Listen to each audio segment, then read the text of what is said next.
Ever wondered how the Egyptian pyramids were built? Haven't we all? Today I'm going to take you through the most common ideologies of how they were made. Standing tall on the desert sands of Giza, these structures have stood watch over the Nile River for over 4,500 years.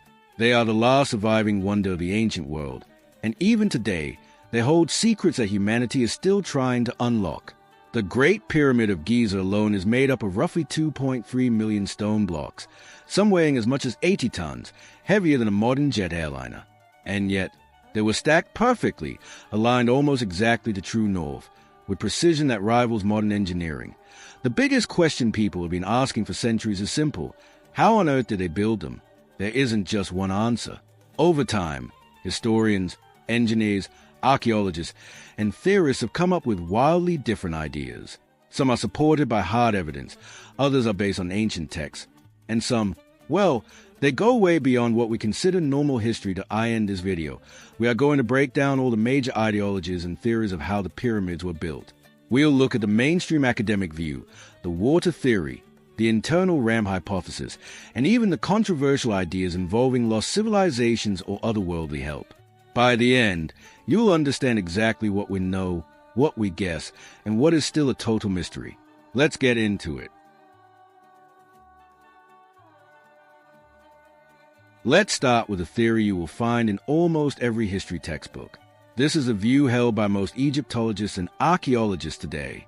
It's the idea that the pyramids were built by a massive, highly organized workforce using simple but incredibly effective tools, physics, and pure human grit.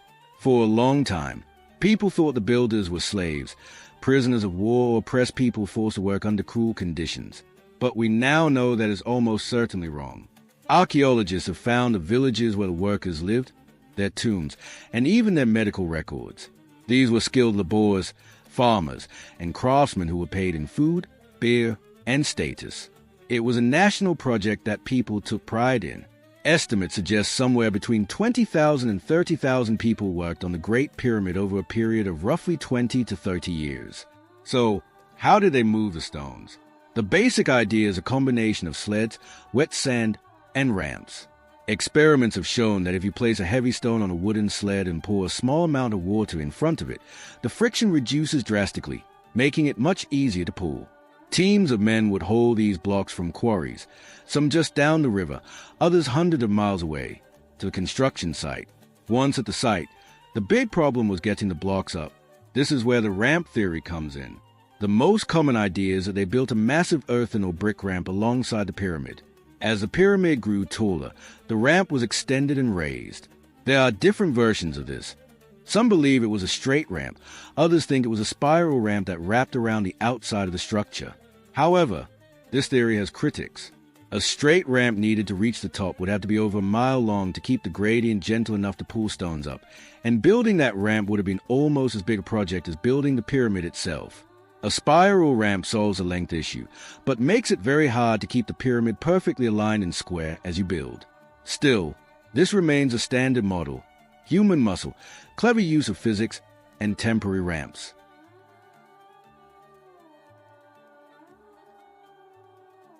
If hauling millions of tons of rock over land sounds exhausting and inefficient, you aren't the only one who thought so. This brings us to a fascinating, increasingly popular set of ideas often grouped together as the water theory or hydraulic theory. Proponents of this view argue that the ancient Egyptians didn't just use the Nile to transport stones to the site. They used water at the site to lift the stones up. We know that the Nile was much higher and closer to the pyramids 4,500 years ago. Archaeologists have found evidence of ancient canals and harbors that ran right up to the base of the Giza Plateau. The theory suggests they dug a network of canals, dams, and water channels leading directly to the construction site. But here's the clever part.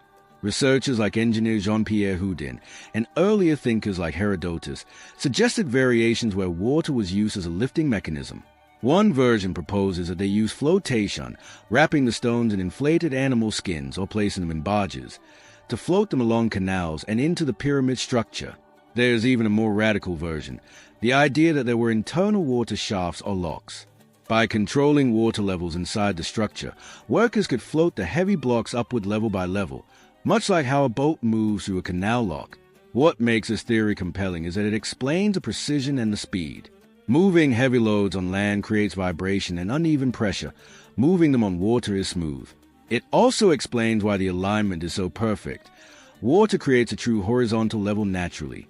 While this isn't yet the standard textbook explanation, evidence of ancient water channels at Giza is undeniable, and many experts now agree that water transport played a much bigger role than previously thought.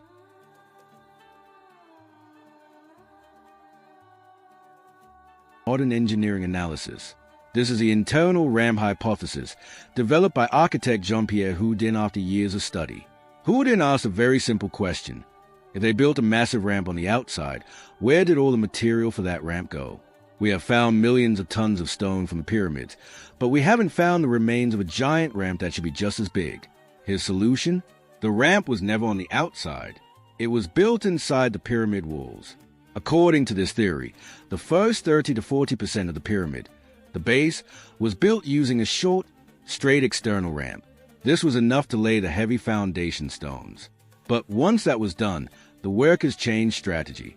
As they built the outer walls upward, they left a hollow, spiral corridor running inside the structure, about 10 to 15 meters behind the outer surface. Imagine a tunnel wrapping around the inside of the pyramid, sloping upwards. Teams of men would pull the stone through this internal tunnel. At the corners, there were open spaces or windows where the blocks could be rotated and aligned correctly. Once the pyramid was finished, this internal ramp was sealed up and hidden forever inside the masonry. This theory solves so many problems. It explains the precision because the outer surface remains solid and accessible for measurement. It explains why we haven't found massive ramp ruins outside. And interestingly, microgravimetry scans, scientific tests that measure density inside the pyramid, have actually detected anomalies in empty spaces that match exactly where these tunnels would be. While not universally accepted, this is one of the most respected alternative theories and is supported by complex 3D modeling. It suggests the engineering was even smarter and more complex than we gave them credit for. Now we move into the territory that gets people talking, the theories that challenge everything we think we know about history. These ideas are debated fiercely, loved by many, and rejected by mainstream science, but they are essential to understanding the conversation. First, there is the concrete cast stone theory, proposed by materials scientist Joseph Davidovits. This idea suggests that the blocks weren't carved out of natural stone at all. Instead, he claims the Egyptians used a form of ancient concrete. They would gather softer limestone, mix it with water, lime, and other binders, and pour it into wooden molds right on site, similar to how we use concrete today. If this is true, you wouldn't need to haul 80-ton rocks. You just carry buckets of mixture and pour it layer by layer. Supporters point out that under a microscope, the stone shows characteristics of man-made material rather than natural rock. Critics argue that while some blocks might have been repaired or finished this way, the majority are definitely cut stone. It remains a fascinating debate between geologists and chemists. Then we have the lost civilization theory. Popularized by writers like Graham Hancock, this view argues that the pyramids are much older than we think, or were built by a civilization we haven't yet discovered, one that existed during the last ice age or afterwards, which was highly advanced and then wiped out by catastrophe. According to this ideology, the ancient Egyptians didn't invent this technology. They inherited it from a much older, forgotten culture. Evidence cited here includes the astronomical alignment, the mathematical constant built into the structure, and the fact that we don't find many practiced pyramids leading up to the Great Pyramid. It seems to appear fully formed and perfect. And finally, we have the idea that always makes headlines, extraterrestrial or ancient astronaut assistance. The core argument here is that humans 4,500 years ago simply didn't have the technology or mathematics to do this, so they must have had help from off-world visitors, or at least knowledge left behind by non-human intelligence. From a scientific standpoint, most experts reject these ideas because we do find tools, we do find worker camps, and we do find examples of early, smaller pyramids that collapsed or were built poorly, showing they were learning and experimenting. However, these theories remain incredibly popular because they ask valid questions. How did they get this precise? How did they organize so many people? And how did they understand the stars so well? Even if you don't believe aliens built them, asking those questions pushes us to learn more. So, after looking at all these ideologies, Ramps, water locks, internal tunnels, concrete, lost civilizations, and even astronauts. Where does the truth lie? The honest answer is, we probably use a mix of methods. It is very unlikely they used just one technique for 30 years.